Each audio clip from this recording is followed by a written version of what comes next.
আজকে কথা বলবো কিভাবে ডেইলি স্টেন হেরে যাওয়া ম্যাচটাকে জিতিয়ে দেন। তাহলে চলেন শুরু করা যাক। সালটা ছিল 2014, যেখানে সাউথ আফ্রিকার হয়ে প্রথমে ব্যাটিং করতে আসে আমলা এবং কুইন্টন ডিকক, কিন্তু কুইন্টন ডিকক বেশিক্ষণ টিকতে পারেনি।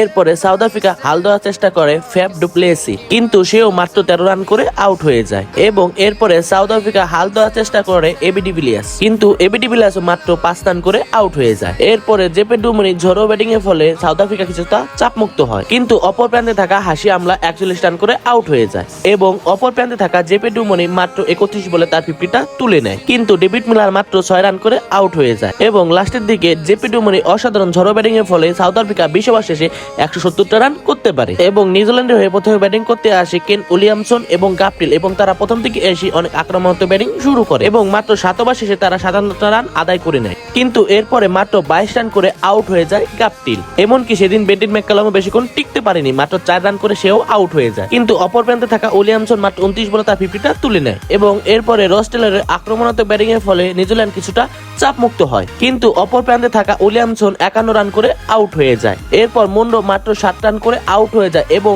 নিউজিল্যান্ড সম্পূর্ণভাবে চাপে পড়ে যায়, যখন অ্যান্ডারসনও মাত্র 7 রান করে আউট হয়ে যায়। এরপরে রস টেলরের কিছুটা দায়িত্বশীল ব্যাটিং এর ফলে ম্যাচটা লাস্ট ওভার পর্যন্ত চলে যায় এবং লাস্ট ওভার দরকার ছিল 7টা রান এবং প্রথম বলে আউট হয়ে যায় রনসি। এবং নেথন ম্যাককালাম এসেই প্রথম 2টি বল ডট দেয় এবং 3 বলে 7 রানের দরকার ছিল।